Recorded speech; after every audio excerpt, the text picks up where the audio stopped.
یہاں اتنے خاکے بن گئے اور تم کہتے ہو تہذیبوں کے ٹکراؤ. حضور تو آئے ہی تہذیبوں کے ٹکراؤ کے لیے ہیں. تہذیبیں نہیں، حضور آ گئے. ہم ان تہذیبوں پر تھوکتے بھی نہیں ہیں جن کو تم تہذیب کہتے ہو. جن کو اپنی ماں اور بہن کا پتہ نہیں ہے وہ کون سی تہذیب ہے؟ ہاں جی. جن کو خنزیر اور بکری کے فرق کا پتہ نہیں ہے وہ کون سی تہذیب ہے؟ بزدلو، جو دین کی ترجمانی نہیں ہوتی تو پھر ایسے لوگوں کو میدان میں لاؤ جو دین کی ترجمانی کر سکے. دین کے لبادے بھی اوڑے ہوئے اور جناب بڑے بڑے جبے اور دستاریں بھی تم نے پہنی ہوئی ہیں اور حضور کی عزت پر بات نہیں کر سکتے تم. اور تمہاری یہ عزتیں کس کے لیے ہیں؟ سنو، یہ سارے بہت سارے لوگوں کے مرید ہوتے ہیں اور میرے بارے میں پھر کہتے ہیں آپ نے ہمارے پیر کے بارے میں. میں تو پیر فقیر کے بارے میں بات کرتا ہی نہیں ہوں. داتا صاحب کتنے بڑے پیر ہیں. داتا صاحب نے پتہ کیا لکھا؟ ولی کی ساری زندگی نبی کے ایک سانس کے برابر نہیں ہے.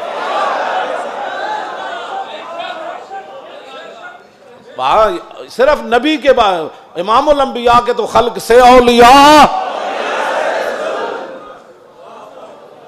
یہ داتا صاحب کشف المعجوب لکھی گل. ہن گل کرو تسی. جدوں حضور دی عزت دی گل آوے تے پھر کھڑا کوئی نہ ہوئے پھر وہ پیر ہے.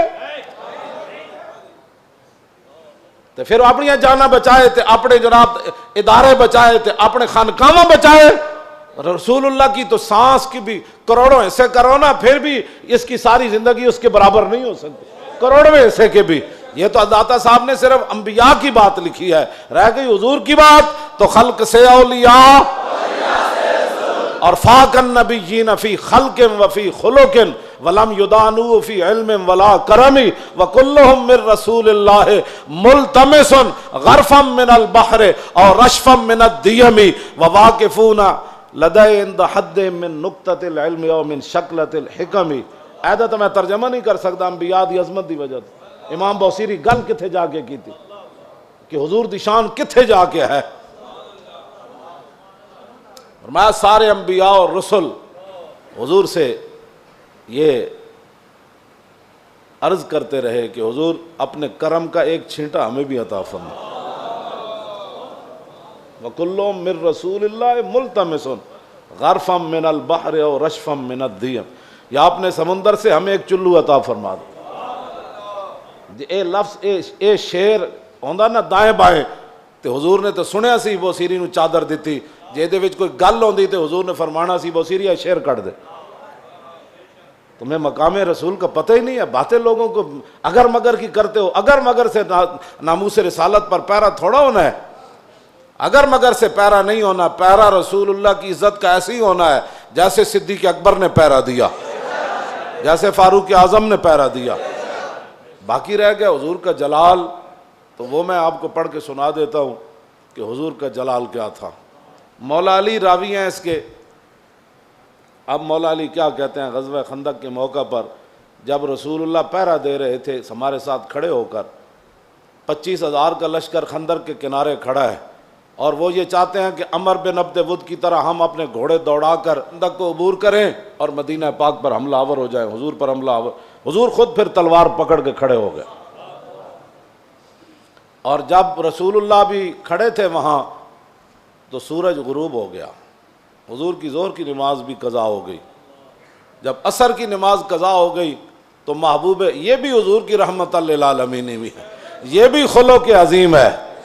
تم نے کون سا خلق عظیم کی مثالیں دیتے ہو؟ مائی کوڑا پھینکتی تھی اور تم یہ باتیں لوگوں کو سکھاتے ہو فلاں کو معاف کر دیا. وہ حضور کا اپنا حق تھا معاف کیا. امتی کو حق نہیں بنتا کہ وہ حضور کی طرف سے خود منصف بن کے لوگوں کو معاف کرتا رہے. یہ قیامت کو فیصلے ہوں گے کہ رسول اللہ نے کس کو معاف کیا اور کس کو معاف نہیں فرمایا. ہم کون ہوتے ہیں حضور کے حق معاف کرنے والے؟ اب جب سورج غروب ہو گیا تو ذرا سنیں حضور کا دعائے جلال کیا تھی. یہ میں اس لیے سامنے پڑھ رہا ہوں تاکہ لوگوں کو پتہ چلے کہ بھائی جو ہم باتیں کرتے ہیں نا وہ غیرت والی باتیں لوگوں کو ہضم کیوں نہیں ہوتی. وہ چاہتے ہیں کہ فرانس حضور کے خاکے بھی بنائے اور ہم مذمت کر کے فارغ ہو جائیں, اور ان کے اندر اتنی غیرت ہو کہ ان کے صدر کے خلاف بات ہو تو وہ اپنا سفیر واپس بلا لے. عالم تسا کی حضور دا کلمہ پڑھیا او 55 ملک ہو یا 56 ملک ہو، ایدا ایک جواب دیو تسا رسول اللہ دا کی کلمہ پڑھیا؟ صرف انہیں اتنی گل کی تھی صدر دا دماغ خراب ہے، یہ صدر دا دماغ خراب ہے۔ اردگان اے گل کی تھی، انہوں نے غیرت آئی، انہوں نے اپنا سفیر بلا لیا تے رسول اللہ تے گھر دے بھی انہوں نے خاکے بنائے۔ تساں کی غیرت کی تھی؟ اور جڑے غیرت دا سی سبق دیں دیا تسی فرانس دے خلاف ساڑھے مسیطہ دے حملے کرنے ہو، علماء دے تسی جلوس بند کیتے، نہیں جی اجازت نہیں ہے، حالات نہیں ٹھیک۔ اور کیڑے حالات اسی بنائے؟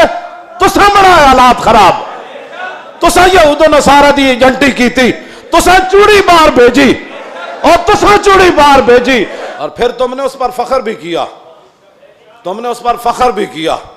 ہمیں حضور کی غلامی پر بھی فخر ہے اور ممتاز قادری کے عمل پر بھی فخر ہے، غازی ظہیر کے عمل پر بھی فخر ہے، اور غازی عبداللہ کے عمل پر بھی فخر ہے کہ اس نے گستاخ کو پکڑ کر ایسے گردن کاٹ دی، اس پر بھی ہمیں فخر ہے۔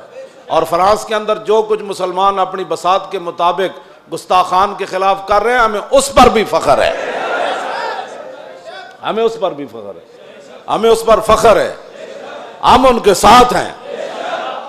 تم گستاخ کو چھوڑ کر کہتے ایک چھوٹے سے گروہ تھا اور ہم نے اس کو اندر کر دیا اور چوڑی کو چھوڑ دیا، تم نے اس پر فخر ہے اور اس فخر پر قائم رہنا، دنیا میں بھی قائم رہنا ہے تم نے اور قبر میں بھی قائم رہنا ہے، کل حشر میں بھی تم نے اس پر قائم رہنا ہے۔ اور ہم دنیا میں بھی قائم کھڑے ہیں کہ ممتاز قادری کے ساتھ کھڑے ہیں، ہم تمام غازیان اسلام کے ساتھ کھڑے ہیں، ہاں جی تمام محافظان ناموس رسالت کے ساتھ کھڑے ہیں، ہمیں اس پر فخر ہے، اور ہم کل قبر کے اندر بھی ہمیں اس پر فخر ہے، اور کل قیامت والے دن تو پھر بات ہی رسول اللہ کی ہے۔